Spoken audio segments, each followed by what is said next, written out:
Bom, pessoal, sejam bem-vindos, né, a mais uma aula aí de eletricidade básica, né?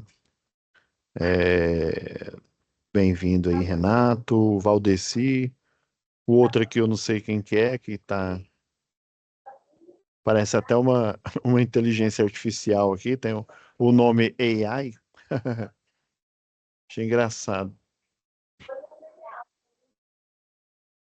Você vê, né, o trem tá tão feio que até a inteligência artificial tá fazendo eletrotécnica, né, o Valdeci? É, Mercado tá bombando. Então vamos lá. Na última aula, já até abri o documento aqui,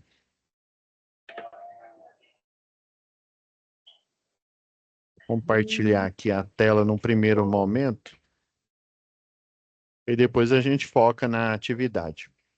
Então, pessoal, só relembrando aqui, a gente ainda está nas análises, né, desse primeiro bloco aqui, ó, atividade 2, 4. Se essa não for a última da 4, né, vai ser a penúltima aí. E eu acredito que a gente inicia aqui com o bloco de, são mais ou menos 7 exercícios aqui, ó, já até deixei aberto aqui, ó. O último que a gente fez aqui, ó, foi esse, o um da atividade 4. E agora já o da atividade 5. Já o um. Deixa eu só confirmar para ver se são 7. Isso mesmo. São 7 exercícios.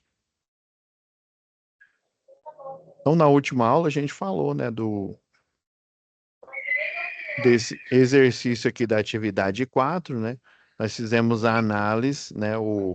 Transformamos, eu até mostrei um exemplo aqui de conta de energia, né? Que a concessionária local, ela, ela faz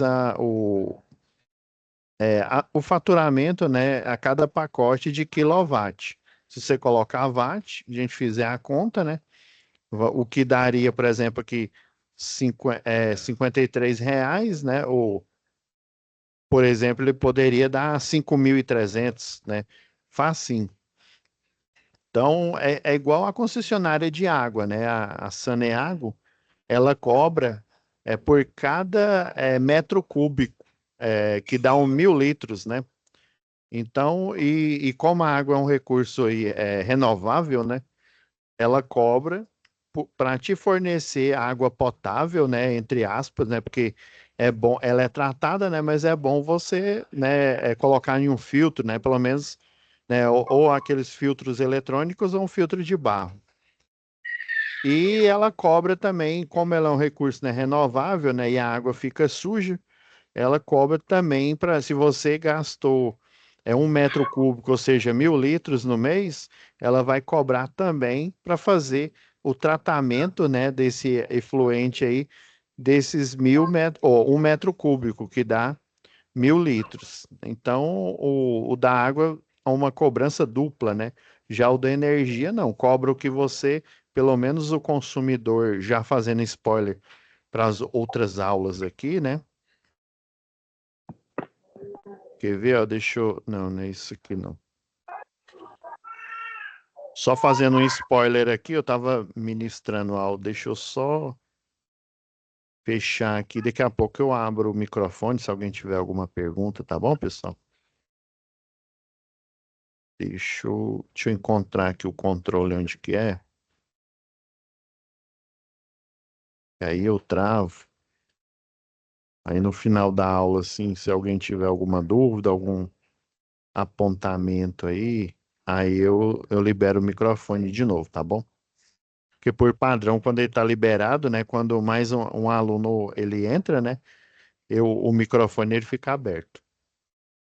Então, pessoal, já voltando aqui, ó, fazendo spoiler, eu estava aqui analisando um exercício para uma turma que está finalizando o curso de eletrotécnica, né? A matéria de projetos elétricos do sistema elétrico de potência, né? Então, vocês provavelmente no final do curso, né, vão ver essa matéria aqui, essa tarefa.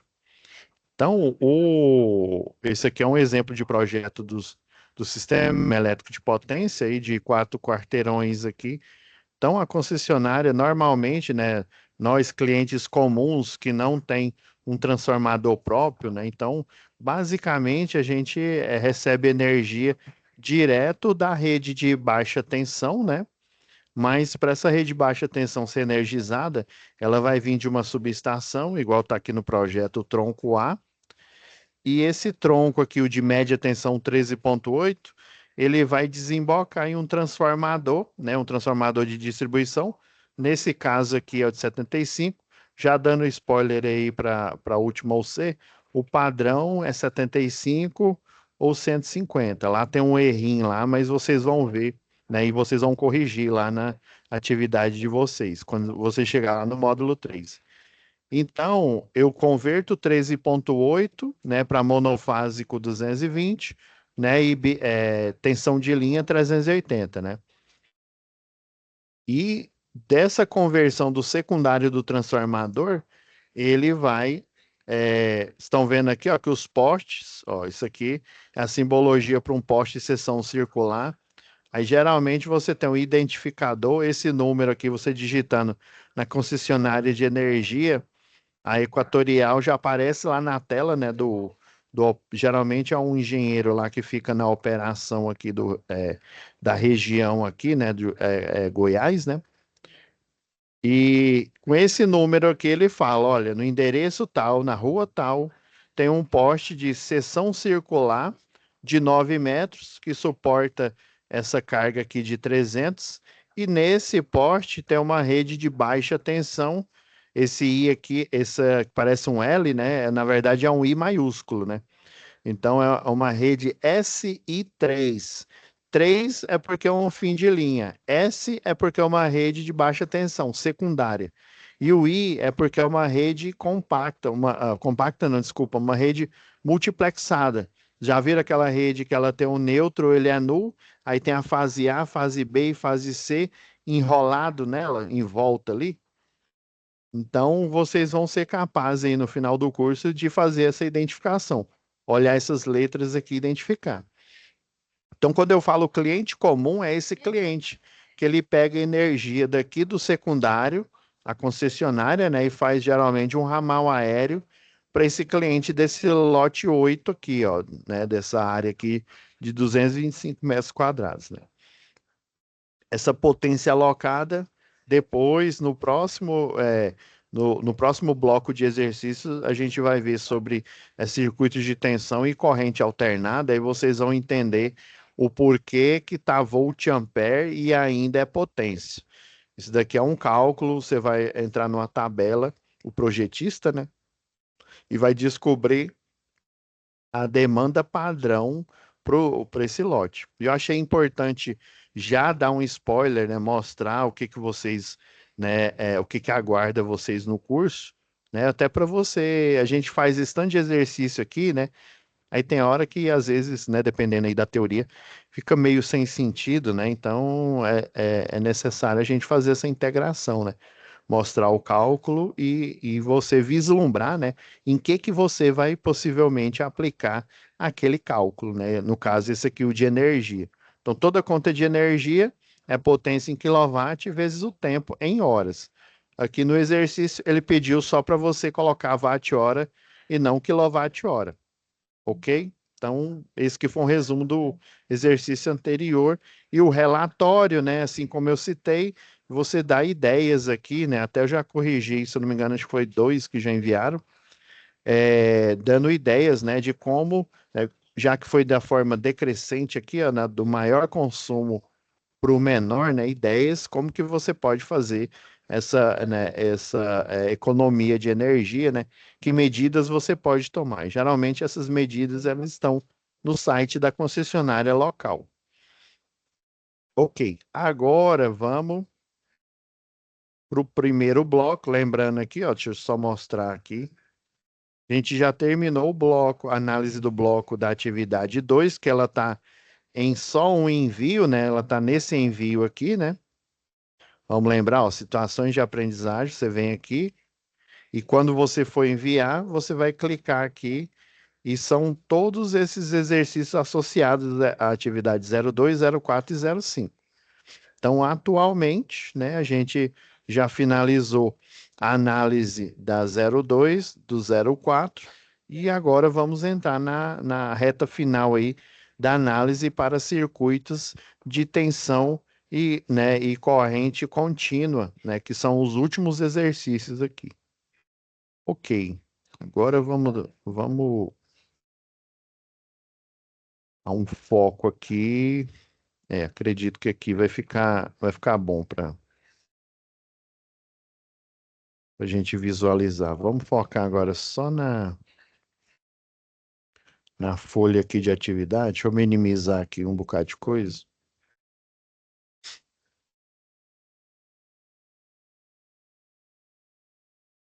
Então, ó, lá no.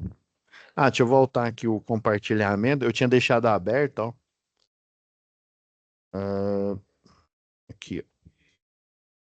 No volume 2, ó, lembrando que vocês têm lá em material do curso, você tem dois livros didáticos, né? Você tem o volume um que trata basicamente, né, de conceitos matemáticos, né? A matemática básica, que ela dá fundamento aqui, né, para eletricidade. E aí fala de resistores, a primeira lei de Ohm e tal. A gente já comentou vários desses aspectos aqui. E tem o livro 2 aqui, eu já dando dica aqui, ó, na página 34, né? Na página anterior aqui, ó, isso aqui é muito bom, essa regra aqui, ó. Essa regra da mão esquerda e regra da mão direita são basicamente equivalentes, né? Eu vou voltar nela quando a gente estiver no próximo bloco de exercícios aqui, ó. Então, ó, e nessa página aqui anterior, aqui, ó, fala sobre o que que é fluxo magnético, ó, densidade de campo magnético. Então, nessas páginas aqui, ó, desse capítulo aqui, ó, trata de magnetismo e eletromagnetismo, ó, começa aqui na página 21 e conceitos que a gente vai ver daqui a pouco aqui estão nesse, pelo menos o de indutância, né? Já o de capacitância está no anterior aqui, tá? Ah, não, tá no próximo. Tá aqui, ó. Depois na página 34, né?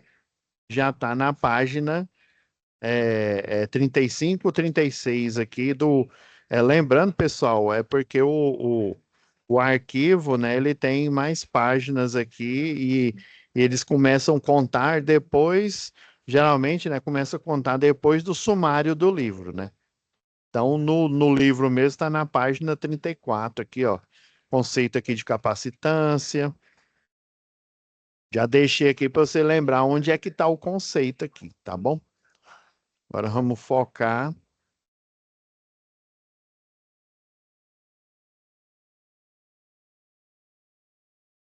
no. Deixa eu abrir aqui o.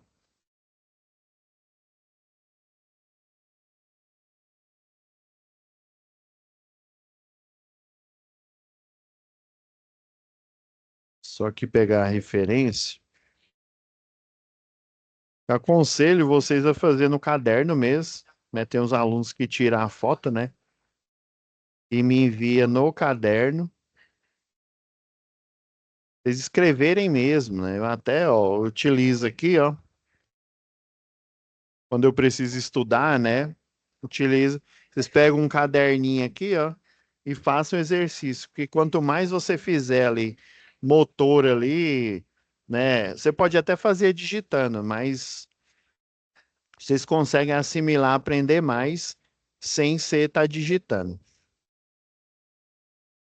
Pegar a atividade de vocês. Beleza, né? Então, ó, sabendo que a eletricidade é a principal fonte de energia, eu vou dar aqui algumas direções para vocês aqui no primeiro exercício da atividade 5. Eu vou só escrever a referência aqui. Aí lembrando, pessoal, ó, como a gente Você pode utilizar aqui, ó, tá vendo que quando eu ativo a página inicial aqui, o parágrafo, eu consigo ver, né? Essa linha aqui, ela é ideal só se você for. Então, eu vou escrever aqui os apontamentos, as dicas, né?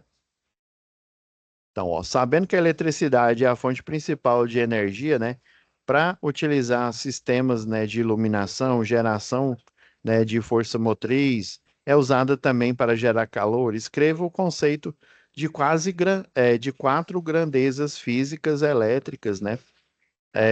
Em seguida, informe, né, o nome do aparelho, aí, um exemplo, né, do aparelho, um aparelho que faz a aferição, né, ou a medição desse. Então, assim, já de cara, é quase que uma unanimidade. Você lembra o quê? De tensão elétrica.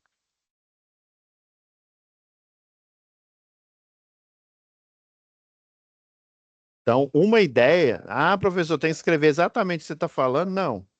Ó, tensão elétrica é um. Vou dar uma outra ideia aqui. Tensão a gente já lembra de quê? De corrente.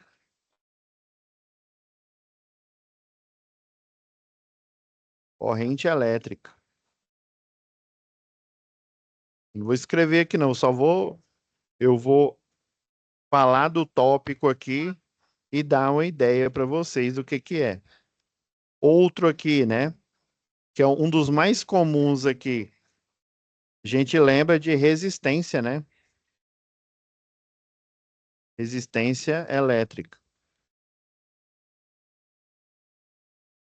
E pediu quatro, né? É sempre bom a gente ir ó, e também, ó, quatro grandezas, ó. Sempre é bom você marcar o que que ele está pedindo. Ele quer quatro grandezas elétricas, né?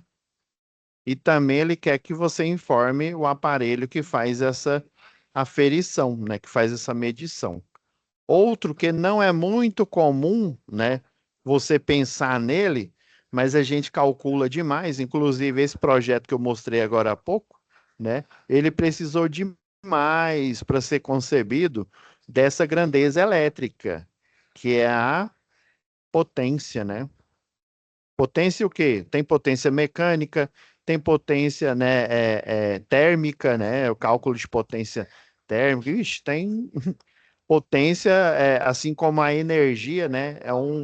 É um conceito muito amplo, né? O potência elétrica. Então, eu vou só comentar, né? Não vou escrever aqui. Tensão elétrica, né? Lá no condutor, você tem um condutor elétrico.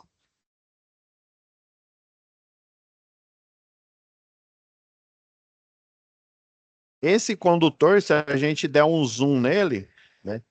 Se a gente der um zoom, ele tem o cobre, né? O cobre, se ele for de cobre, né? O cobre lá na camada periódica, na tabela periódica, né? Eu já estou confundindo com as camadas, né? É, ele tem esse símbolo, né? O C e o C maiúsculo e o U, que vem do latim, né? Cupre. E o número atômico dele, né? Não confundir com impedância, né? O número atômico dele é 29. Então, ele tem o quê? Ele tem as camadas aqui, né? As primeiras aqui. Se você fizer aquele diagrama de Pauli, né? Tem dois elétrons aqui. Esses elétrons, eles estão com spin contrário. Como assim, professor? Para eles continuar nessa camada de energia, né? Coexistindo nesse nível de energia, um dos elétrons aqui, o elétron, ele emana um campo eletromagnético. Aí, peraí, o elétron, ele é como se fosse um ímã bem pequeno, professor? Isso mesmo. Você que pensou isso, você está correto.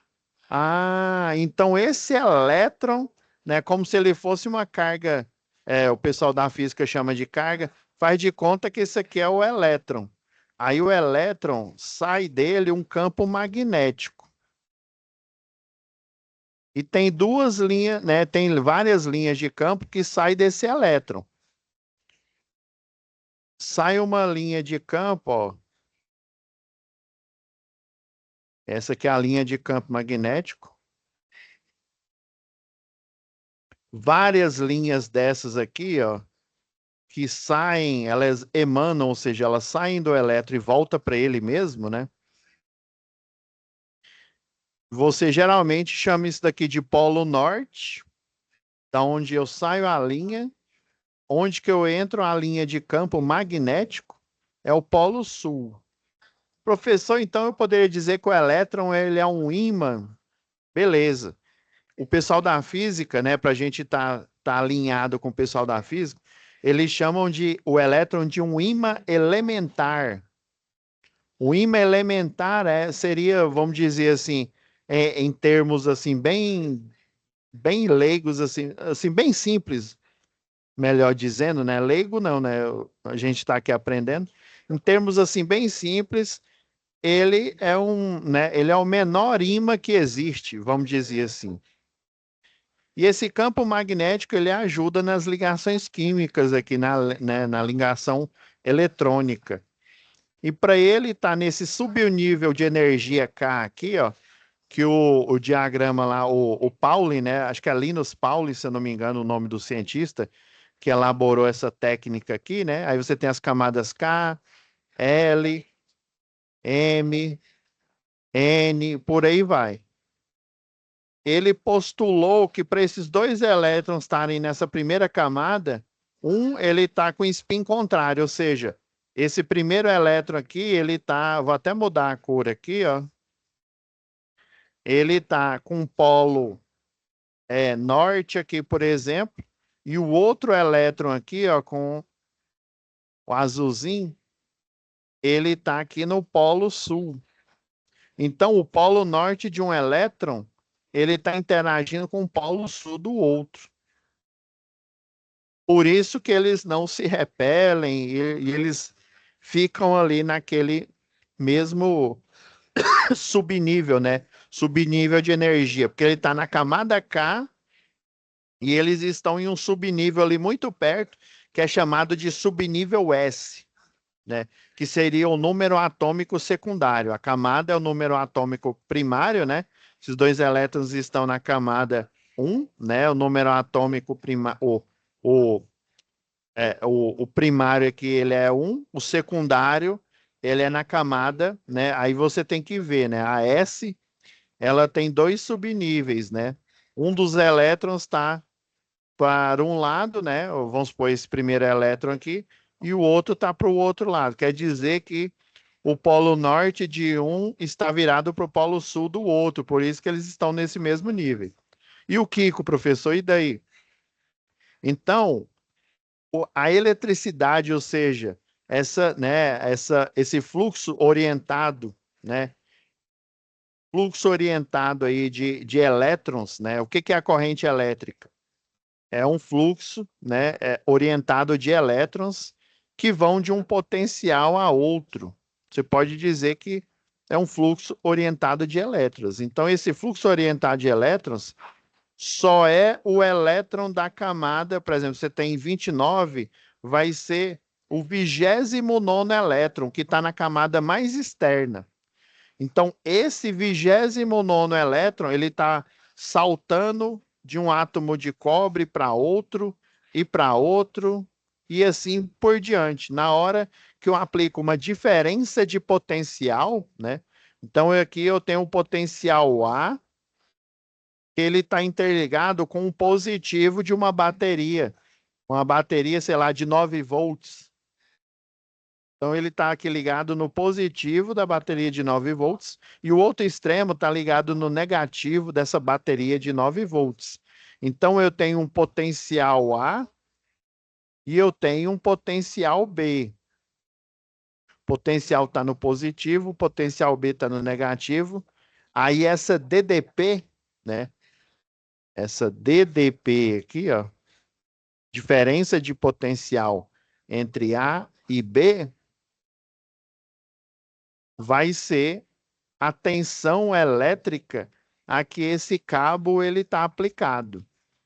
Em termos, a tensão elétrica, né, se vocês pesquisar aí, né, aproveitando que vocês estão no computador, né, ela, no livro, eu não concordo muito, mas tá lá no livro, né, tem outros profissionais da área que também não concordam com esse termo.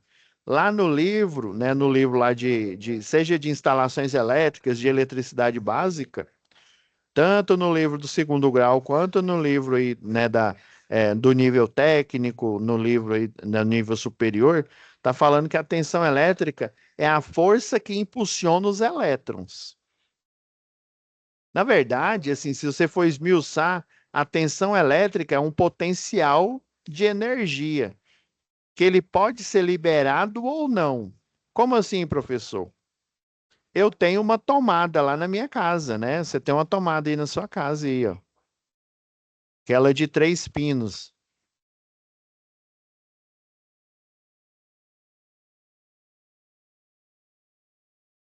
E um dos pinos é a fase, né? O outro é o neutro. Na fase você tem potencial elétrico, né? Você tem tensão elétrica, 220 volts, né? No nosso caso aqui, Goiás. E no outro você tem o neutro, potencial zero, ou seja, não tem diferença de potencial. Então, quando eu tenho potencial elétrico, quer dizer que uma usina hidrelétrica está gerando energia nesse momento. Se eu coloco o multímetro aqui, né?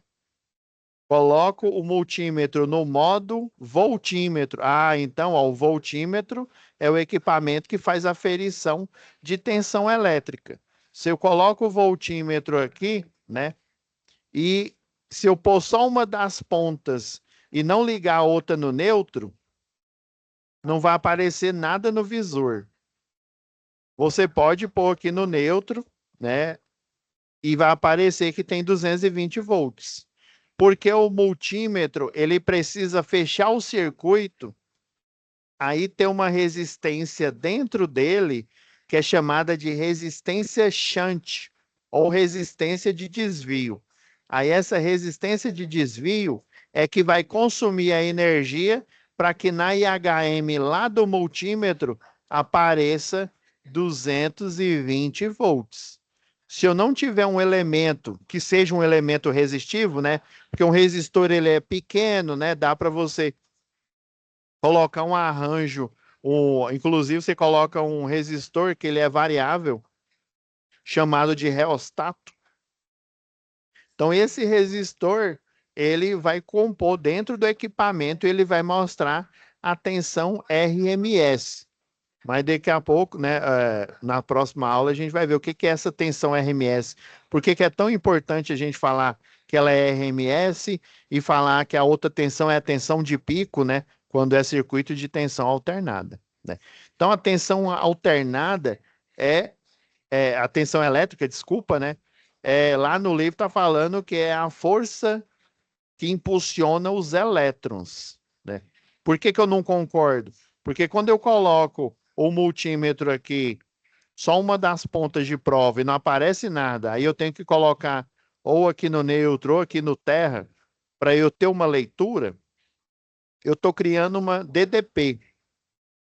Então, eu, quando ligo o gerador e, consequentemente, ligo, né, o gerador lá na usina, sei lá, de Itaipu, e, consequentemente, eu coloco numa subestação, depois dessa subestação vai para uma linha de transmissão, depois da linha de transmissão chega numa subestação, né, aqui em Goiânia, e dessa subestação, né, daqui de Goiânia ou daí de Anápolis, ela vai para a rua, vai lá para o transformador da rua, energiza lá o seu medidor de energia, energiza a sua tomada. Só que aí você não liga nada. Se você não ligar nada, você concorda que você não tem força? Você concorda? Força no sentido, né? Impulsionamento de elétrons. Você não tem corrente elétrica. Você tem só tensão elétrica. Então você pode dizer que a tensão elétrica é a energia potencial que pode ou não impulsionar os elétrons, né? eu não posso dizer que é uma força que vai impulsionar, apesar de que dependendo aí a tensão contínua, ela vai gerar corrente elétrica e a tensão alternada também vai gerar corrente elétrica. Existe um efeito, que é o efeito que eu mostrei agora, agora há pouco para vocês, que ele é chamado de regra da mão direita, né? Ou regra da mão esquerda, né? A mão direita é espalmada, a mão esquerda, né? Você coloca aqui na mão aqui, né? Como se estivesse segurando uma arma aqui, né? Então essa regra, ela mostra que quando eu tenho um circuito energizado e ele está em aberto, eu não tenho a priori, né? Vocês vão descobrir lá em sistemas elétricos de potência que, apesar de uma geradora de energia, ela está gerando energia e vamos supor que não tem ninguém aqui no Brasil consumindo energia, nem indústria, nem geladeira ligada. Vamos supor que ninguém está consumindo. Está tudo a vazio, como eles chamam. Apesar disso, existe um efeito que é chamado efeito Ferrante, que ele vai consumir um pouco de corrente elétrica. Mas isso é cena dos próximos capítulos aí. Então, tensão elétrica, você pode dizer, né, que é uma diferença, né, de energia potencial elétrica que pode ou não impulsionar elétrons, ok? E um exemplo é o multímetro. Aí, se você falar multímetro, você está falando uma gama de equipamentos. Então, você pode dizer que é o voltímetro, né? Na hora que você pega o multímetro e seleciona a escala para ele medir tensão, né? Aí tem uns que fala, é tensão contínua ou é tensão alternada? Ele ainda pergunta, né? Dependendo de onde na escala você coloca, ou você escolhe escala contínua ou escala alternada, ok? A corrente elétrica você pode dizer, e eu já concordo, né, com todos os livros, né, que eu vi esse conceito, é o fluxo ordenado de elétrons. Quando você fecha o circuito, existe um fluxo ordenado de elétrons. Você pode pôr assim, sucinto, desse jeito. Já a resistência elétrica, a gente viu em aulas anteriores aí, né, quando a gente começou a fazer as análises de circuito, a gente viu que a resistência elétrica, ela tem um conceito, né, descritivo, né, que é a oposição à passagem dos elétrons, né? Essa é uma característica de um material, né, de um condutor, ou até do chamado resistor, né, que na verdade você tem um material ali condutor, dependendo do tipo de resistor, ele tem ali um filme, né, tem um carbono ali também, né, que aí ele vai apresentar resistências elétricas diferentes, né? Então, a resistência elétrica, em suma, é a oposição à passagem de elétrons. E daí você pode ainda complementar que, matematicamente, né, a resistência é igual à equação, né, a tensão elétrica, dividido pela corrente elétrica, né? Aí lembra que eu até junto com vocês eu concluí, né?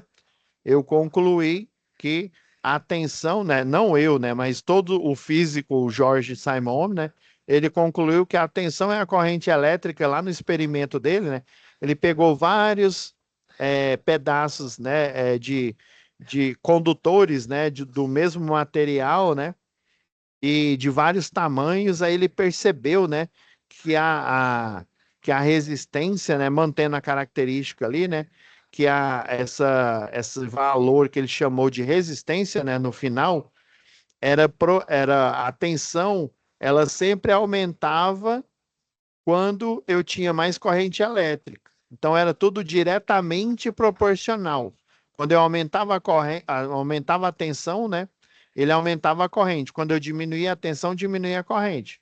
Por isso que o conceito matemático, né, é tensão dividido pela corrente.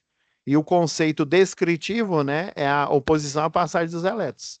E a potência elétrica, né, lembrando que lá na mecânica clássica lá de Newton, né, a potência, né, e na concepção dela, né, é o quê? É a variação, né, de trabalho em um determinado tempo, é o trabalho que você realiza em um determinado intervalo de tempo.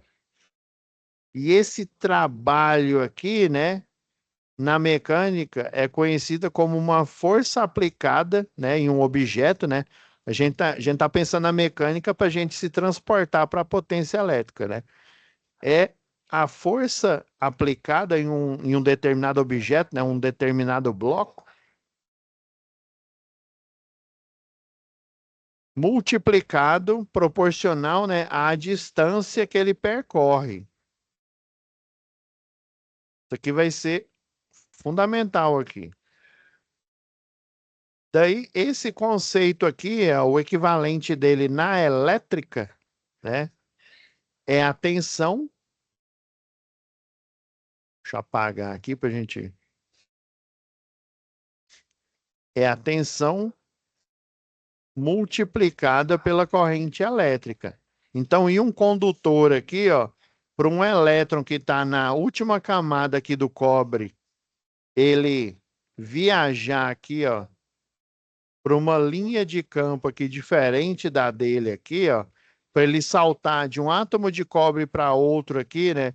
Chegar, sair do potencial de uma bateria, né, ou de uma pilha de 9 volts, por exemplo, do potencial positivo e transladar, ou seja, viajar até o terminal negativo, né? Porque quem viaja no condutor é o elétron, viu? O próton ele fica lá no, se ele saísse do núcleo, né? Uma coisa nada de agradável ia acontecer, viu? Porque se ele sair do núcleo, acontece a chamada fissão nuclear. E a gente sabe o que que acontece com a fissão nuclear, né? Você tem liberação de energia, né? Seria o equivalente, né, a uma explosão aí de uma bomba atômica. Apesar de que eu tenho uma bateria, sabe que as bateriazinhas de 9 volts, né? Aí tem a parte que ela é a parte que é fêmea aqui, né? Ela é positiva, aí se eu não me engano, essa parte aqui onde eu conecto o outro conector lá do multímetro, né? Ele é negativo, se não me falha a memória aqui. Então, para esse elétron, né, viajar daqui para cá, ele vai realizar o quê? Um trabalho. Ele vai ter que ter um potencial elétrico e ele vai ter que deslocar uma determinada distância, né? Em um determinado tempo. Daí, né, a quantidade de carga, ou seja, a quantidade de elétrons, né, que é o número de elétrons que eu tenho aqui, ó, na área da seção transversal aqui, ó, de um condutor multiplicado, lembra lá da constante lá de Coulomb, né? É 1, acho que é 1,6 vezes 10 a menos 19 Coulomb, se eu não me engano.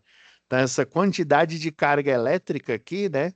Ela vai viajar de um ponto a outro e ela vai realizar trabalho. Então, se você for desenvolver as equações aqui, você vai chegar nessa fórmula aqui, na fórmula básica, e essa fórmula é verdade para todos os circuitos de tensão e corrente contínua. É verdade também para tensão e corrente alternada, só que tem alguns elementos aí, né?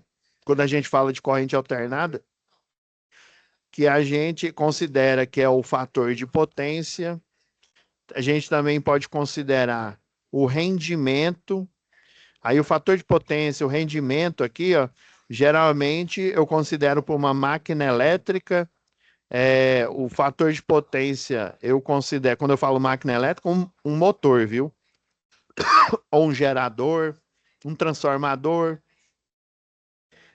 O rendimento, eu posso considerar ele para motor, transformadores também, mas fator de potência, rendimento, deixa eu ver se eu lembro de outra coisa.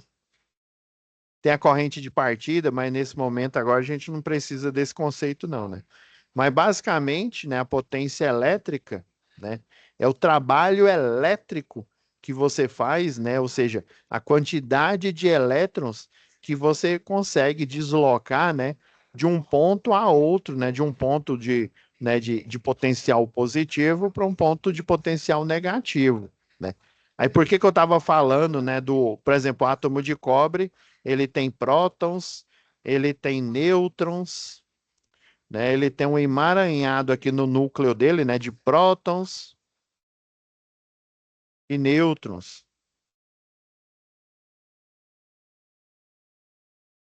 E daí na eletrosfera eu tenho o elétron, que pela escala o elétron é bem menor do que um nêutron e do que um próton. Já começa por aí as diferenças dos dois. Aí quando eu falo que esse elétron está no polo positivo aqui, né? Uai, professor, a gente pensa assim, positivo, então na verdade deveria o próton andar, né? E quando está negativo é porque eu tenho mais elétrons e aqui é porque eu tenho mais prótons, né? Não é, como se diz, atire a primeira pedra quem nunca pensou assim. Levanta a mão quem pensou assim já. Olha, até eu levantei a mão. E lá em 1900 e Guaraná de rolha, quando eu fazia, né, eletricidade básica, lá no primeiro grau, há muito tempo atrás, né, eu achava que o polo positivo tinha mais prótons. No final das contas mas não é como a gente imagina. E no polo negativo eu tinha mais elétrons. É e não é ao mesmo tempo. É como assim, professor? Eu achava que os elétrons eles escorregavam aqui para o polo negativo, né? De todo o átomo, né? Ali o condutor ele não é de cobre, né? Aí eu achava que os prótons dos cobres se moviam para o polo positivo e os elétrons do átomo de cobre se moviam para o polo negativo. Na verdade, não é. Quando eu digo que esse polo é positivo, é porque eu tenho menos elétrons do que próton. Ah, professor, mas o senhor acabou de falar, você está de brincadeira comigo, né? Você acabou de falar que o próton, ele não viaja, né? Ele fica lá parado lá no núcleo. Não, realmente. Mas é porque, lembra que eu falei, ó, o cobre, no seu estado natural, ele tem 29 elétrons. Desses 29, né, se ele é um bom condutor, o elétron da camada de valência, né, o mais externo, é ele que vai formar a corrente elétrica, o fluxo ordenado de elétrons. Beleza? Então, esse elétron aqui, os outros 28 elétrons, eles ficam ali ajudando na formação ali, né, do cristalino, né, da nuvem eletrônica que chama, né? Beleza. E os prótons, professor? Os prótons continuam lá no núcleo, lá bonitinho. Os 29 prótons aí e uma, né, uma quantidade aí de nêutrons, eu não lembro aqui de cabeça, né? Ah, beleza. Então, quando eu digo que o polo está positivo, é porque esses elétrons, né, do condutor dessa parte aqui, ó, eles estão viajando lá para o polo que eu chamo de polo negativo. Então, na prática, realmente, eu vou ter mais prótons do que elétrons, porque o 29º elétron, ele está indo para o polo negativo. Então, quem viaja, né? É por isso que essa matéria chama-se eletricidade, né? É porque você estuda o fenômeno aí do elétron nos condutores, né? Ele transladando no condutor, né? Em um condutor elétrico, que é um fio, ou então ele viajando no espaço, né? Através da forma de onda eletromagnética, né? É por isso que a gente consegue escutar o rádio aí com ondas, né? AM, FM, por isso que a gente consegue ter um dispositivo, né, de rede Wi-Fi, por isso que a gente consegue ter um transmissor, né, de sinal telefônico, um transmissor de sinal celular, né, uma estação radiobase, né, que necessariamente entre o transmissor entre a antena e o receptor, que é o seu celular, né, por exemplo, eu não tenho cabeamento entre os dois. O cabeamento é o espaço, né? É o nosso ambiente, que tem oxigênio, tem nitrogênio, né? Tem uma porcentagem, se não me engano, acho que é 16% de oxigênio aí na atmosfera, né? Mais do que isso, a nossa atmosfera seria explosiva. Então, graças a Deus, a gente tem a proporção correta de O2, né? Para nossa atmosfera não ser explosiva aí, né? Porque senão não teria vida na Terra. Ah, professor, então agora eu estou entendendo. No polo positivo, o elétron livre, o 29º elétron, ele está o quê? Transladando para o polo negativo. E por que que a bateria ela tem uma vida útil? Uma bateria, uma pilha, né, por exemplo, por que que ela tem uma vida útil? É porque esses elétrons que estão no polo positivo, ou seja, tem menos elétrons, né? Eles vão naturalmente se transladando para o polo negativo. Vai chegar um momento em que haverá uma deposição aqui, ó, dentro do material aqui da bateria, dentro do material da pilha, vai haver um momento aí, né, que esses elétrons, né, que estão aqui em menor quantidade, eles vão se transladar tanto aí, mais tanto, que eu não vou ter mais a formação de potencial elétrico. Aí por isso que inventaram, né, a pilha recarregável, a bateria recarregável, né, para fazer esse recarregamento, né? As primeiras pilhas aí, né, chamava nem de bateria, elas não recarregavam, né? Acabou, como se diz, enterra e faz outro, constrói outro. Ah, beleza. Então, a potência elétrica, né, é essa energia potencial, né? É uma quantidade de carga, né, que eu utilizo essa fórmula aqui, ó. É uma quantidade de carga multiplicado, né? Não sei quantos bilhões e sextilhões, né, de elétrons que eu tenho aí, né? Isso não é nem na área seção transversal de um cabo aí de 2,5 milímetros.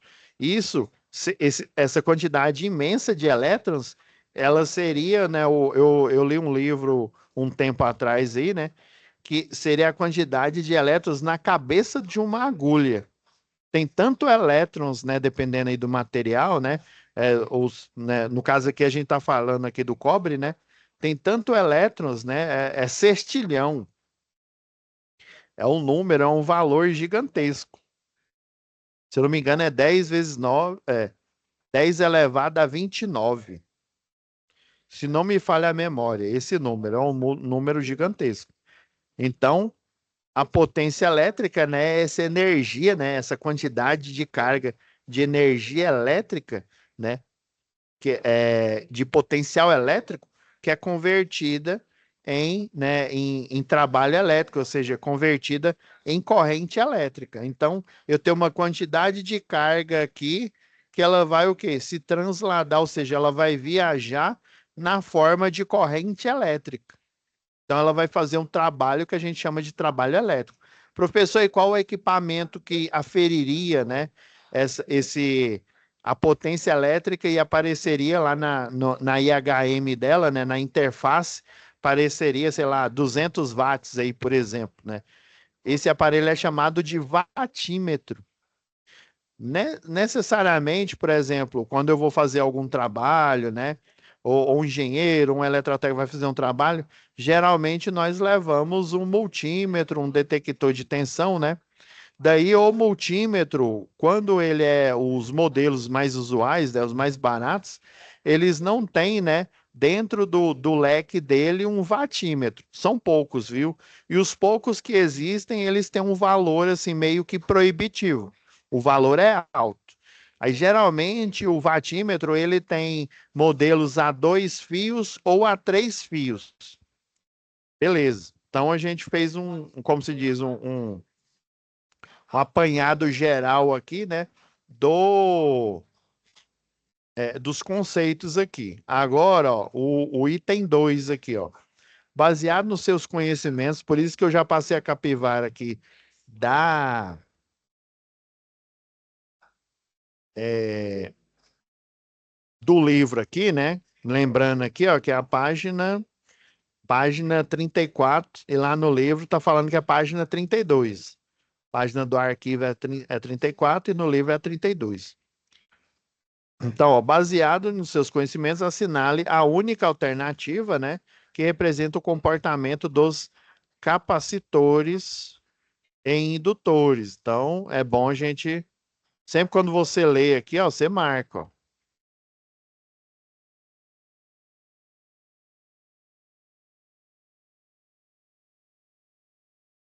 Quando submetidos à corrente alternada. Ah, ó. Isso aqui é importante, ó. Ser submetida à corrente alternada é um. Beleza. Vamos lá. Capacitância é a propriedade de um dispositivo elétrico, né? Ou de um circuito elétrico. Beleza? Existem circuitos, né? A gente vai ver nas próximas tarefas, né? Tem um circuito, o RLC, né? O L de indutor, o C de capacitor, ok, né? Em se opor à variação de corrente, ou seja, a passagem da corrente alternada. Olha, o capacitor, se a gente for pegar aqui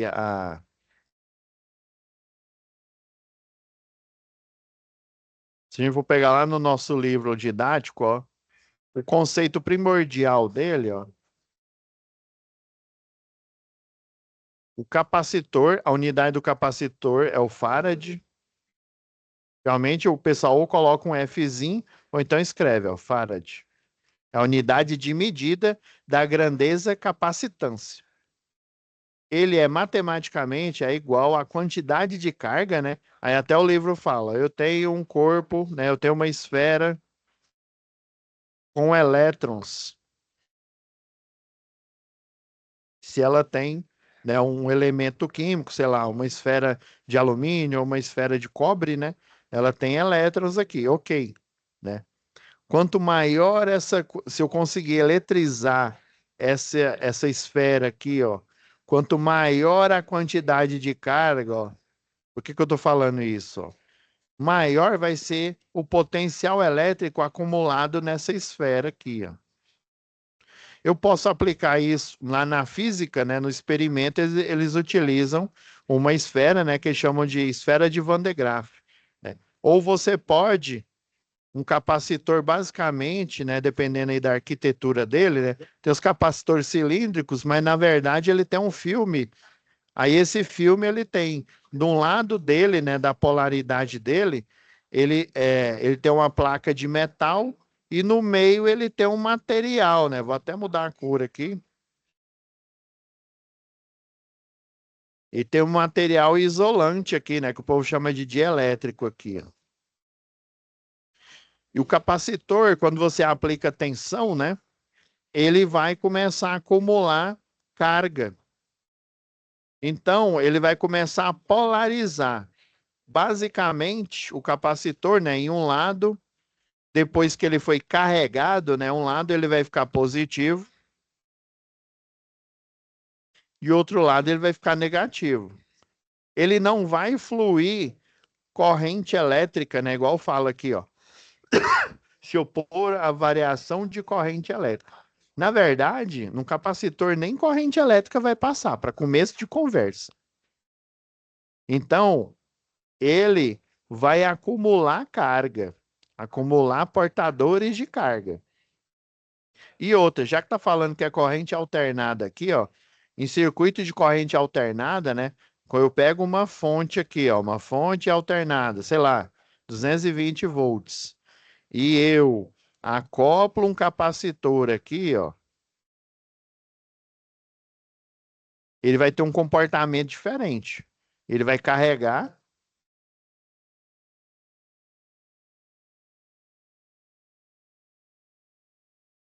e também ele vai ter um tempo de carregamento e um tempo de descarregamento. Geralmente o capacitor ele é utilizado junto, né, com um diodo, né, um diodo especializado. Esse diodo especializado que a gente viu lá lembra lá na primeira análise que eu fiz do fórum de discussão, né, que é o freio de um motor, né, a aplicação do freio de um motor de tensão e corrente alternada, né, com injeção de corrente contínua. E daí tem lá a parte, um circuito que é chamado circuito retificador, né? Ele tem um diodo numa configuração chamada configuração em ponte, né? Daí, essa configuração em ponte aí, ela transforma o alternado aqui, ó, para pulsante. Aí você tem a ponte completa e a ponte incompleta. Geralmente, um retificador aí para uma aplicação, né? você coloca a configuração em ponte completa, que é dois diodos para um lado e dois diodos invertido aqui, e no meio, né? No meio aqui, ó, você coloca ele para um sentido e os outros aqui, ó, você inverte o sentido aqui, ó.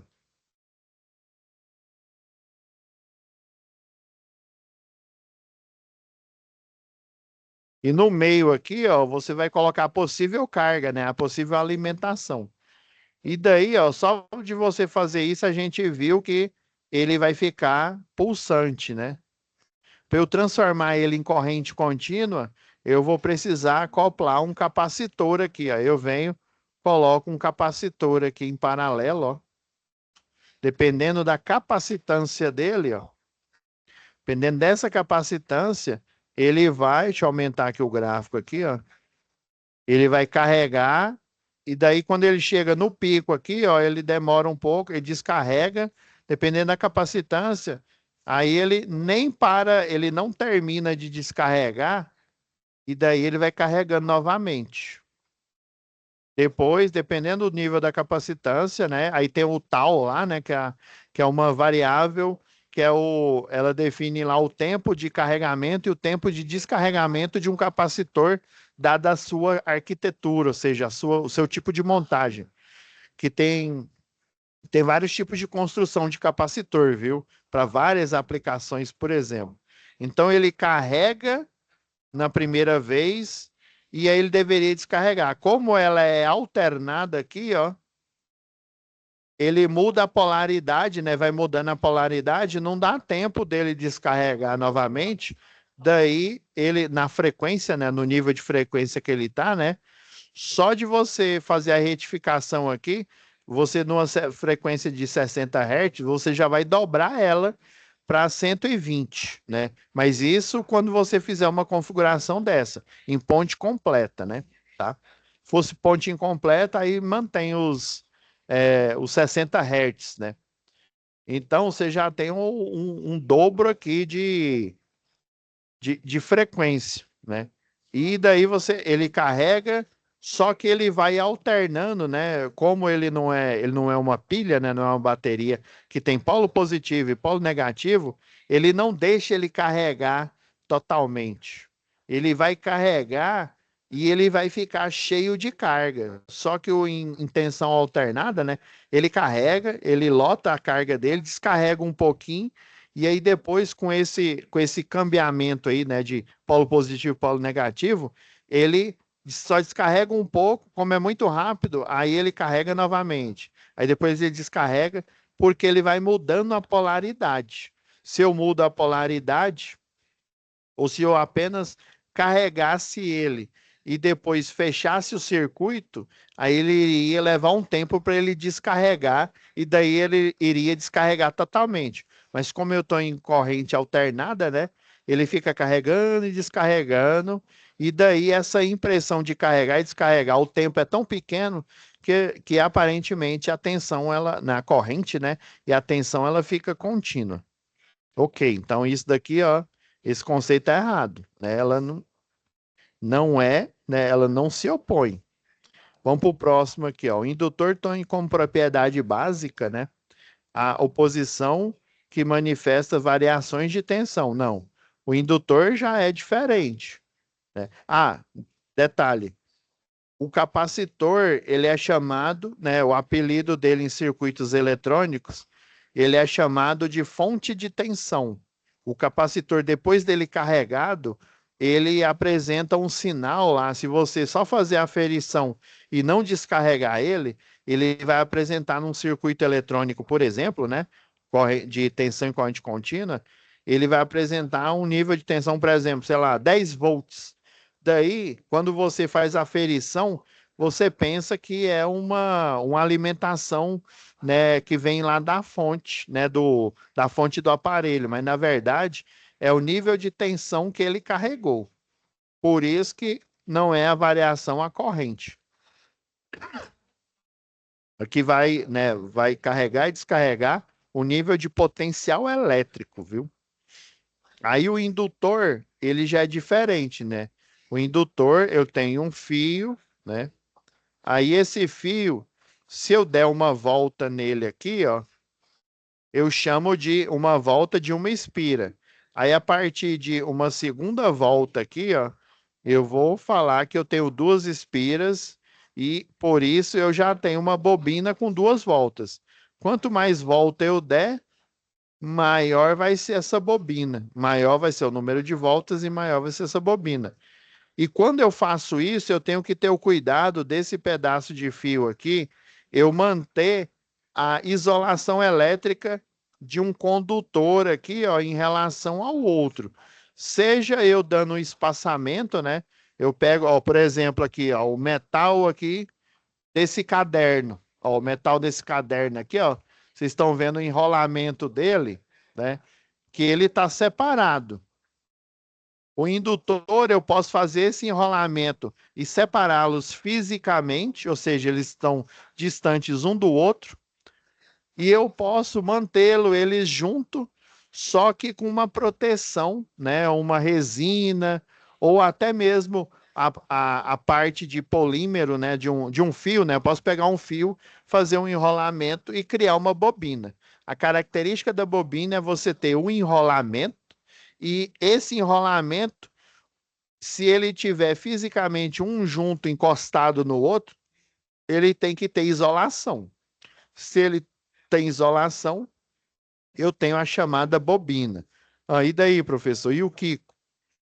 Quando eu isolo eletricamente uma volta da outra aqui, né? Então, eu simulei uma bobina de uma, duas, três, quatro voltas aqui, né? Eu dei quatro voltas, ou elas estão isoladas eletricamente porque uma está distante da outra, ou elas estão isoladas eletricamente, encostadas, porém, elas não têm contato elétrico porque eu passei uma resina aqui.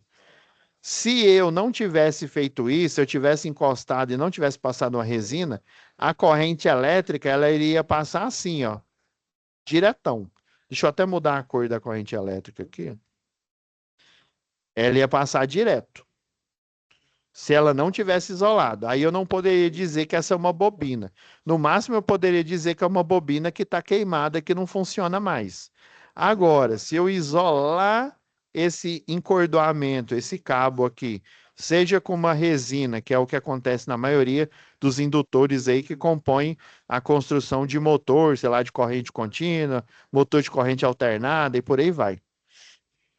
Se eu fizer isso, a corrente elétrica ela não vai passar mais em linha reta. Ela vai fazer uma volta. Mas que volta é essa, professor? Exatamente a volta da. Deixa eu pôr uma outra cor aqui. Da bobina. Vou pegar o verde aqui, ó. Então ela vai fazer exatamente essa volta aqui, ó. E para uma bobina funcionar em conformidade, né, bem, agora é a corrente elétrica verde passando com a bobina sem estar queimada, ó. Ela vem e dá a volta aqui. É importante para o indutor funcionar perfeitamente, a corrente elétrica ela dá o tanto de voltas que ela precisa nesse indutor.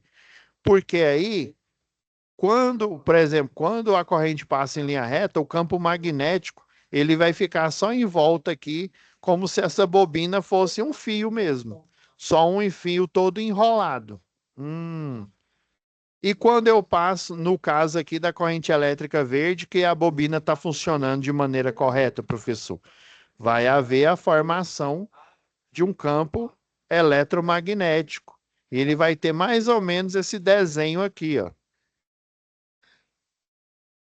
Vai haver uma polarização, né? Ou seja, saindo, né, de linhas de campo magnético, ó, saindo do polo norte, indo para o polo sul. Quanto mais enrolamentos eu tenho, ó, mais linhas de campo magnético, mais densidade de linha de campo magnético. O pessoal aí da física chama de beta aqui, ó. É a densidade de campo magnético. Quanto mais denso, maior indução eletromagnética eu vou ter. Ah, agora chegamos onde a gente quer. O indutor tem como propriedade básica a oposição, que manifesta as variações de tensão. Não. Se eu tenho uma corrente elétrica, já que eu estou falando de corrente alternada aqui, ó, essa corrente elétrica ela está variando. Então você concorda que eu dependo de uma corrente elétrica, seja ela passando, ela contínua, né, passando em linha reta, ou seja ela variando aqui. Eu dependo da corrente elétrica, né, de fechar o circuito para ter a formação de corrente e, consequentemente, a formação de campo eletromagnético, né? Então, esse conceito ele não está, né, não tá certo, não está correto aqui, né? No máximo, para eu acertar aqui, eu poderia falar, né, que seria a variação aí de campo magnético, viu? Variação de campo de tensão também não não seria correto aqui. Vamos lá, os capacitores são elementos bastante, né, comuns em circuitos retificadores, ó, que a gente viu lá no fórum, né? Dado a sua capacidade de estabilizar as oscilações em função do campo eletromagnético produzido nele. Não, Globo e você, nada a ver. Não, ó. É a variação de tensão aqui, ó, em corrente alternada, né? Em corrente contínua, você tem a variação tanto de potencial elétrico, ou seja, o cabo fase, ele é positivo. Essa que é a grande pegadinha do malandro aí nos cursos de eletrotécnica e engenharia elétrica. O cabo positivo aqui, ó, ele metade do ciclo, o cabo fase, né, desculpa, ele metade do ciclo ele é positivo, outra metade ele é negativo. Aí quando ele muda de sentido a corrente elétrica, ele para, né, de ser positivo, por exemplo, e torna-se negativo. Daí ele vai fazendo essa alternação aqui. Por isso que a matemática aí né, de circuitos, né, análise de circuitos de tensão e corrente alternada, né, você tem uma função trigonométrica, né, e a que mais se adequa a esse tipo, né, é a função seno. Né? A cosseno também, né? Dependendo da variação do ângulo ali, né? Mas aí já é um assunto para outra teleaula, né? Então, você tem o fase, ele não é nem positivo, não é nem negativo, ele é os dois ao mesmo tempo, dependendo aí da frequência, né? Ele muda, né, os 60 Hz, ou seja, ele muda 60 vezes, né, a cada segundo de polaridade. Beleza. Então, ó, falar de estabilizar aqui oscilações de, né, campo magnético, né? O campo magnético é uma consequência, mas o capacitor definitivamente não. Vamos lá. Capacitores e indutores, agora ele está colocando os dois, né, na mesma salada aqui, são elementos que armazenam energia em forma de campo magnético. Meu Deus do céu. E tensão elétrica. Então ele está falando que o primeiro, ó, capacitor, daí fala respectivamente, ó, capacitor, campo magnético, e indutor, tensão elétrica. Se ele tivesse, lembra que eu falei que o outro nome do capacitor, ele é fonte de tensão. E o nome que eu esqueci de falar, o outro nome que o indutor tem, ele é fonte de corrente. Então, esse aqui seria campo elétrico e esse daqui seria do indutor a variação de corrente elétrica. Beleza. Não, professor, então só pode ser essa letra E, né? Beleza. Ó, indutores armazenam energia na forma de campo magnético. Oh, aleluia! Tá acertando aqui, ó.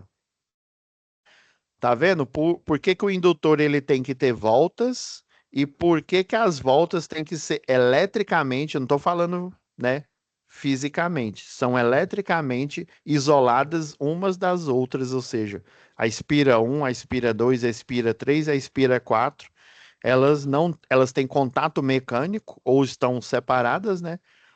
Se ela tem contato mecânico, ela não tem contato elétrico. Isso é fundamental para eu armazenar campo magnético nela. Ó, indutores armazenam energia na forma de campo magnético, normalmente combinando o efeito de vários loops, né? Ou seja, ó, aqui eu coloquei o desenho de uma forma simplificada, mas existe também, ó, ainda mais se essa bobina, a espira um, ela for separada da espira 2, né? Vai haver também o fenômeno da autoindução, ó. Aí tem a indução global, que é a união de todas as densidades de campo magnético que eu tenho aqui na espira. Vou ter indução entre a espira um e a espira 2, por exemplo, se ela estiver separada, né? Quanto mais elas estiverem juntas, né? Aí as densidades de campo, né? As linhas de campo magnético, né? Elas vão se concentrar pelo lado de fora aqui da bobina. E daí, se eu coloco aqui um núcleo de ferro aqui, né? Isso aqui seria uma bobina de núcleo a ar, né? Se eu colocar um núcleo de ferro aqui, ou qualquer outro material, essas linhas de campo elas vão tender a viajar dentro desse material, desde que ele seja um material, né, ferromagnético. Normalmente combinando efeito de loop, porque, ó, elas fazem loop porque elas fazem uma volta aqui durante a né, no decorrer de toda a bobina. Se ela for aberta entre uma espira e outra, ela não só vai correr na bobina inteira, quanto ela vai correr em cada, uma bobina vai influenciar na, por exemplo, a bobina um influencia ó, bobina não, né? A espira um influencia a espira 2 e a espira 2 influencia a 1 e assim sucessivamente, né? Então, esses loops são essas voltas aqui, essa formação de campo eletromagnético que vai ocorrer na bobina, beleza? Agora vamos lá. Nossa, a gente passou muito tempo aqui. Não, mas vamos resolver isso aqui, pelo amor de Deus. Ó, quem precisar sair aí, pessoal, pode sair, mas eu vou continuar esse exercício aqui. Vamos lá, deixa eu apagar aqui, ó. Que aí vai ficar muito melhor para a gente desenvolver o exercício aqui, tá bom?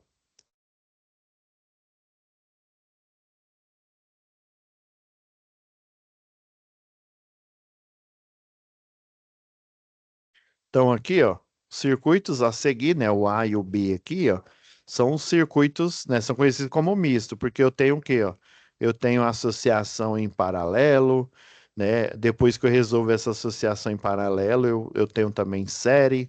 Eu tenho série aqui, ó, na parte interna dele, e assim por diante. Beleza. Aí vamos lá. Circuito misto, né? Possui resistores ligados em série e em paralelo no mesmo circuito. Sabendo disso, né? Calcule a resistência equivalente abaixo. Ele só quer a resistência equivalente, né? Então, ó, vamos aqui estruturadamente, ó. A gente tem dois aqui em paralelo, né? Então, em paralelo, lembrando aí que é o quê? Aí eu vou chamar, ó, de REC 1, né? REC 1 aí seria o quê, ó? O produto, né? Produto de R3. Tá, vamos colocar o valor aqui, né?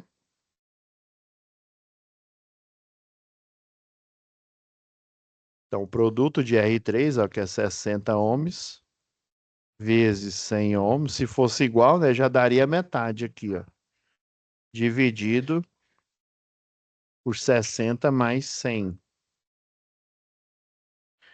Então, ó, a resistência equivalente 1, ó, você fazendo isso na calculadora, a gente vai só construindo aqui a como é que fala aqui? A equação, né? Então, fazendo essas contas aqui, ó, deixa eu pegar aqui na minha cola aqui. Então, só fazer a chamada aqui da calculadora. Não tô achando minha cola aqui, ó, mas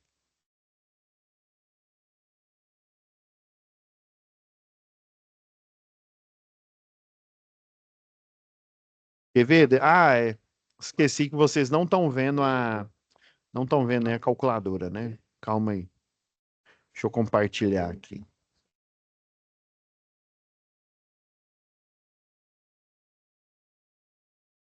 eu colocar ela inteira aqui, né? Porque aí fica mais fácil pra gente.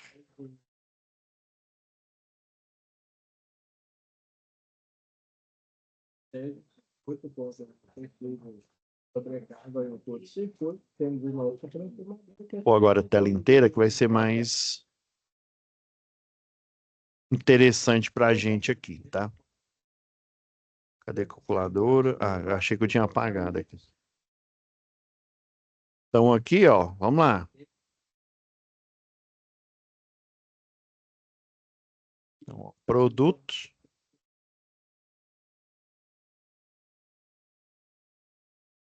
dividido aqui, né, pela soma, né? 60 mais 100. Então, ó, resistência equivalente 1, então, ó, sabendo que ele quer a resistência equivalente inteira aqui, é só isso que ele quer, né? Então, a gente chamaria de resistência equivalente aqui, ó, total, né? Total do circuito A aqui, ó. Então, A1 aqui, ó, deu 37,5 ohms. Daí, ó, ele virou um resistor apenas aqui, né? Então, vou desenhar só essa parte do circuito aqui, ó. A partir desse ponto aqui, ó, você teria o de 40 aqui, né?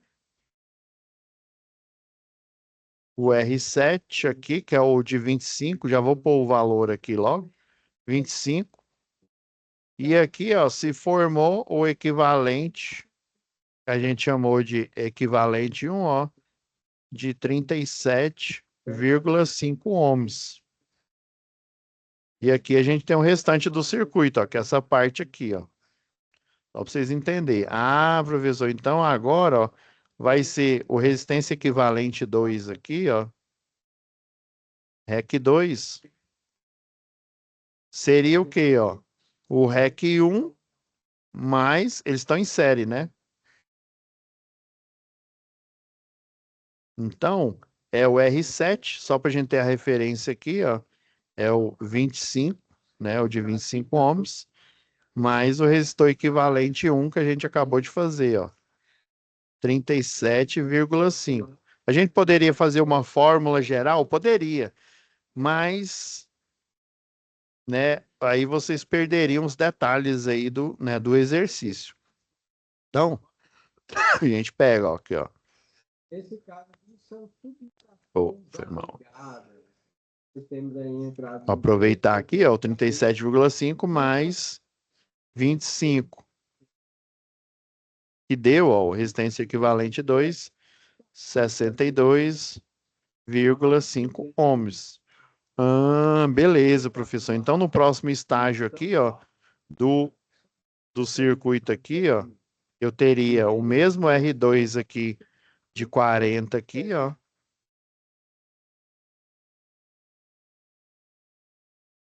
E em paralelo, quem que eu tenho aqui, ó, quem que sobrou aqui, ó, do somatório, sobrou o resistor equivalente 2, que é o de 62,5 ohms. Ah, professor, está em paralelo? Então, de novo, ó, vamos chamar agora de REC 3. Ave Maria, professor, esse trem nunca vai acabar. Então, ó, 40, aí é o mesmo algoritmo aí, ó. 40, que é o resistor 2 aqui, ó, multiplicado pelo REC 2, né? 62,5, dividido pela soma dos mesmos aqui, ó. Professor, não poderia fazer isso se tivesse mais em paralelo? Eu poderia multiplicar tudo e dividir pela soma dele? Não. Esse algoritmo aqui, a dedução, depois, se vocês quiserem, a gente faz a dedução em 3 resistores, vocês vão ver que essa fórmula aqui rápida só funciona para 2, tá? Ah, beleza, professor, entendi. Aí 40 mais 62,5. Então vamos aproveitar a construção desse primeiro aqui, ó, e vamos fazer as alterações aqui, ó. O de 40, né? 62,5. 40, 62,5. Aí deu aproximadamente o REC 3, ó.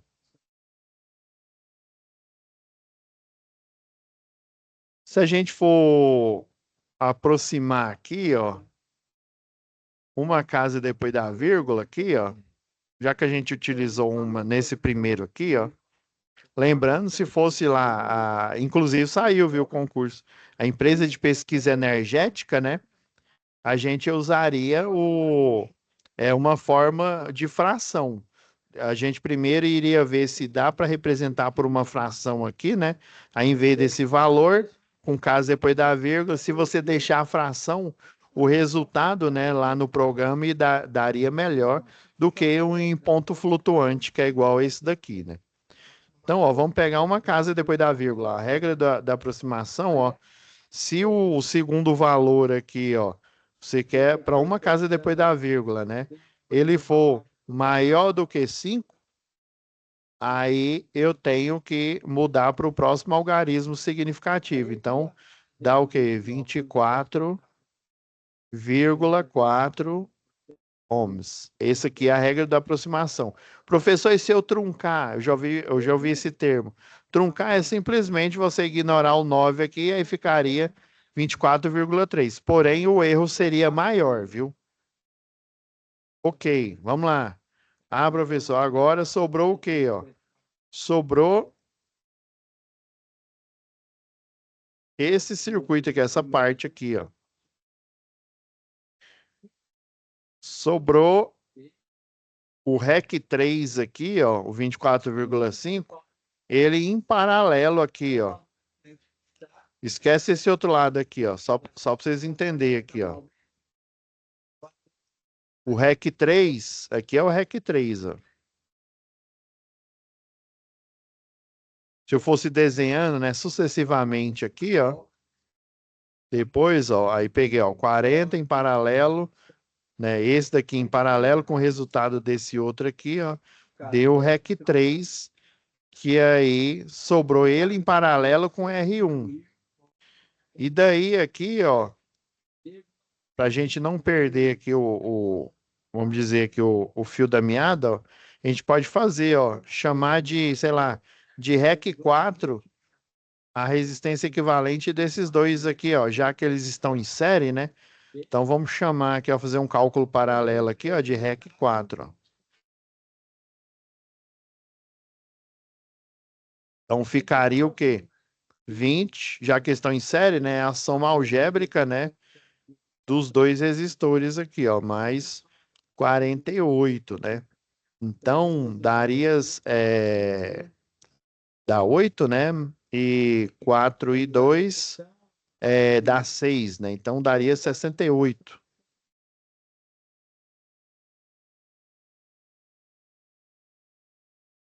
Então, 68 ohms. Ah, beleza, professor. Então, agora eu tenho um aqui, ó, outro. Vamos redesenhar aqui, ó, os momentos finais aqui, ó. Então, tem a fonte V2 aqui.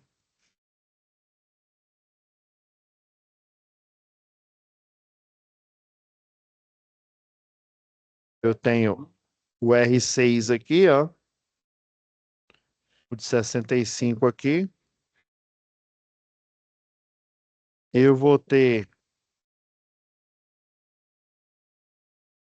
o R1 aqui, ó, o de 80.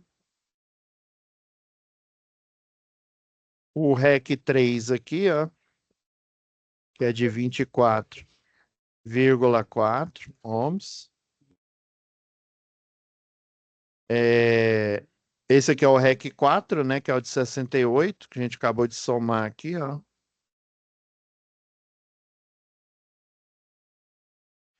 E aqui a gente tem o R5, na R9, desculpa, que é o de 12 ohms. Então agora, ó, o final, né, a finalização ficou esse daqui, ó. A gente faz esses dois aqui em paralelo e esses outros dois aqui, ó, vão estar em paralelo, ó. Porque aí vão sobrar, ó, 3 resistores em série. Vai sobrar o R6, o resultado desse e o resultado desse outro aqui, né? Então, já que a gente chamou esse aqui interno de o que deu 68 de R4, né? Então a gente vai chamar esse aqui de R5, ó. R não, né? REC 5. E aí, de novo, ó, o produto de 4,5 dividido pela soma. 0,5 não, né? 0,4. Aproveitando aqui, ó, vamos aproveitar isso aqui que a gente já digitou, né?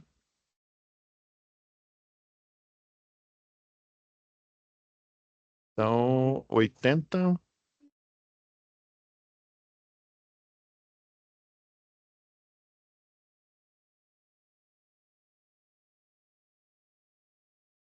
24,4. Quase que eu boto 0,5 aqui.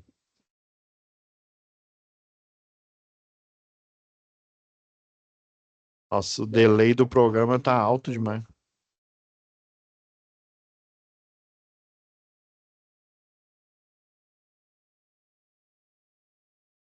Aí, ó, de novo, ó, tá vendo que os erros, principalmente aqui quando dá um número irracional, ó, ele vai aumentando.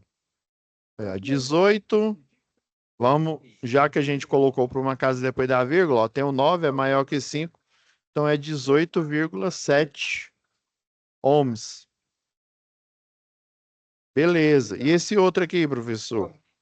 Vamos chamar ele de REC 6. Aí, de novo, ó, em paralelo, né? Vamos aproveitar. Então, é 60. Escrevi aqui, né? Produto pela soma, ó. 68 vezes 12 dividido por 68 mais 12.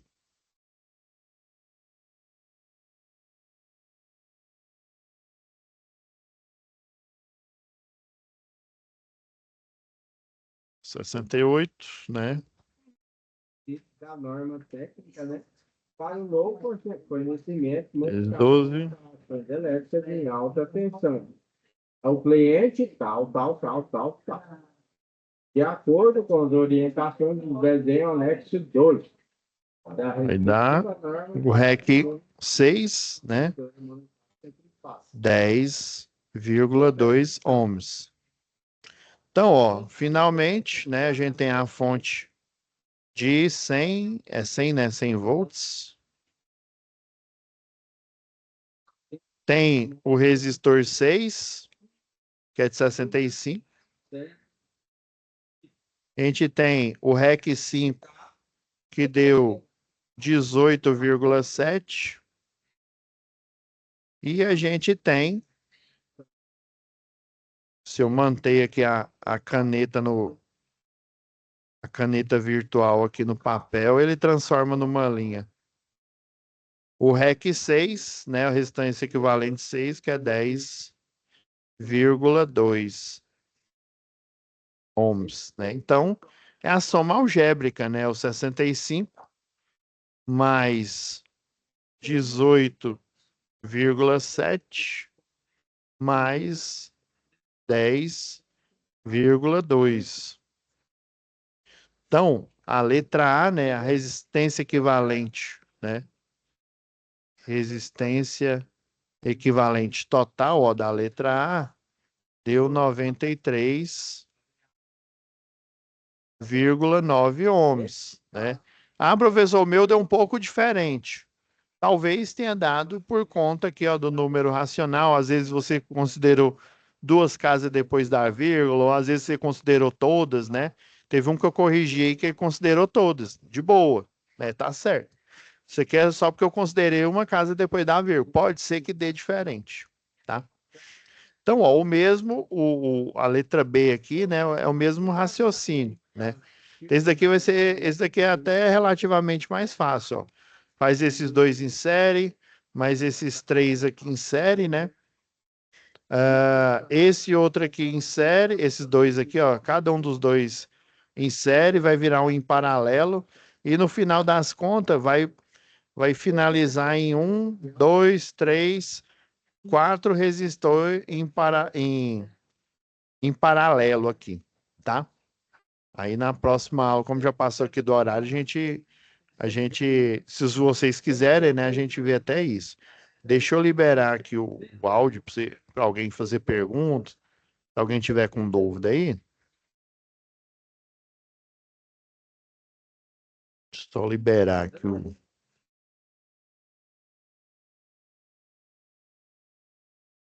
que eu travei ele, pessoal.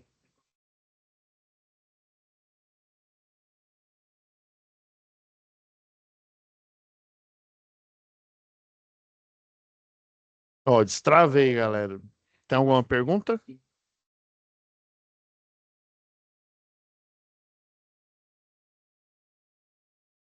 Alguma dúvida aí, galera? Fale agora ou me mande uma mensagem. Ou então fale na outra aula. Beleza? Tranquilo? Então a gente se vê, né, na próxima aula. Qualquer dúvida mesmo. Ah, eu estou mandando dúvida ao professor, né? Tá demorando ou não está me atendendo. Você pega, fala lá para a Laura que ela puxa minha orelha, né? Fala, ô professor, você está de brincadeira comigo, né? Tá de brincadeira com o aluno, né? Responde lá.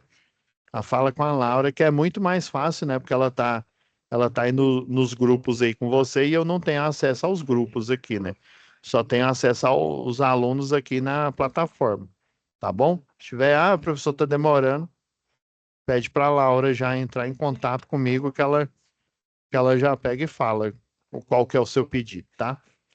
Então é isso, pessoal, por hoje. Fiquem com Deus e até a nossa próxima web aula.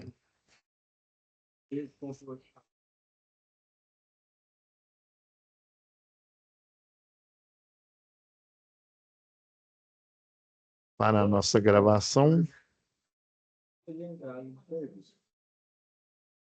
No caso aqui,